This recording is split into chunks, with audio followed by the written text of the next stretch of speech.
చాలా మందికి హరికథలు లేదా బుర్రకథలు వీటి పట్ల కొంత చిన్న చూపు ఉంటుంది. ఈ చెప్ప హరికథ అనేటువంటి ఒక మాట మీ ముందు ఎవరైనా అలా మాట్లాడితే వాళ్ళకి గట్టిగా మీరు ఇచ్చిన సందర్భాలు ఏమైనా ఉన్నాయి? చాలా ఉన్నాయి. ఎవరైనా మాట్లాడితే ముందు వాడు క్లాస్ పీక్తా ఫస్ట్. నువ్వు ఒక పని చేయి, నేను ఒకటి పాడతా, నువ్వు పాడు, లేకపోతే నీకు వచ్చింది నువ్వు చెప్పు, చిన్న వచనం చెప్పు, తడబడకుండా చిన్న రాసిస్తా, అప్పుడు నువ్వు ఆపు హరికథను, లేకపోతే ఏంట్రా హరికథను ఎగతాళి చెయ్యి. నీ ఇష్టం వచ్చినట్టు మాట్లాడడానికి ఎవరు, నువ్వు ఎంత కష్టమైన ప్రక్రియ నీ దీని గురించి తెలుసుకో ఫస్ట్. తెలిసినప్పుడు నువ్వు హేళన చేయి. హేళన చేయాలంటే నీ అర్హత ఏంటి ఫస్ట్, నువ్వేంటి అని అడుగుతా నేను. వాళ్ళకి ముందు ఒకసారి 10 నిమిషాలు బుర్ర తినేసిన తర్వాత అమ్మ నీకు నమస్కారం అని వెళ్ళిపోతారు. అలాంటి పరిస్థితులు ఉన్నాయి. ఈవెన్ త్రివిక్రమ్ గారు కూడా 10 పైసలు కూడా హరిదాస్ ఎంతసేపు హరికథ చెప్పినా పల్లెలో 10 పైసలు అని రాసిన డైలాగ్ నేను వెళ్ళాను. నేను చెప్పాను చాలాసార్లు ఆయనకు కూడా, సార్ ఇంకొకసారి ఇది ఫస్ట్ టైం అనుకోండి, మా హరిదాసులు చాలా మంది అనుకుంటాను, నాకు కూడా ఫీలింగ్ ఉంది, మేము కళాపీఠం తరఫున ఫైట్ చేస్తున్నాం, హరిదాసులు తరఫున చాలా ప్రోగ్రామ్స్ చేస్తుంటాను, తప్పు సార్ ఇది, ఇంకొకసారి అయితే ఇలాంటి హరికథను మాత్రం హేళన చేసే విధంగా రాయకండి డైలాగ్ అని చెప్పించాం. ఆ తర్వాత ఏం లేదు. తర్వాత ఆయనతో మాట్లాడి ఆయనతో ఆ సినిమాలో పనిచేసేటప్పుడు కూడా అడిగాను నేను. ప్లస్ ఆయన అన్నారు, మీ హరికథ నేను వింటాను, పవన్ కళ్యాణ్ గారి దగ్గర చెప్పిస్తాను కూడా అని చెప్పారు ఆయన ఆ రోజు.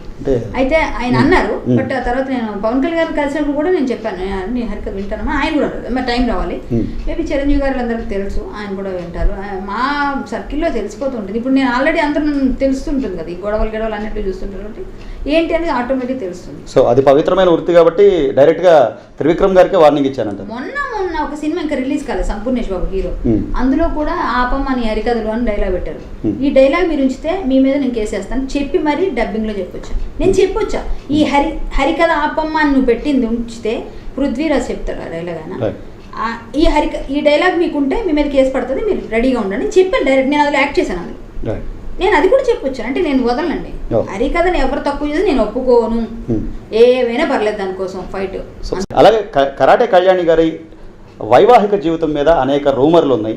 అసలు ఏంటమ్మా మీ వైవాహిక జీవితం గురించి? అది అప్రస్తుతం అనిపిస్తుంది నాకు. ఒకటి చెప్పమంటారా, నా వైవాహిక జీవితం నా పర్సనల్, చెప్పాల్సిన అవసరం నాకు లేదు ఎవరికి, ఓకేనా? ఎవరేమనుకుంటా అనుకోండి, మీ ఇష్టం, ఓకే? నా పర్సనల్ నాది, నా పర్సనల్గా నేను ఏమన్నా చేసుకుంటా.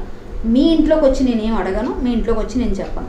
నాకు పెళ్లి ఇష్టమా చేసుకుంటా, చేసుకోను, నచ్చలేదు మా ఇద్దరికి, కుదరలేదు. ఎందుకు కుదరలేదు మీకు చెప్పి మీకు అన్ని ఏం జరిగింది అన్ని మీకు పిక్చర్ ఇవ్వలేంగా, నేను అవన్నీ చెప్పలేంగా, విడిపోతాం కలుస్తాం, అది ఇక్కడ రాత ఒకటి ఉంటుంది.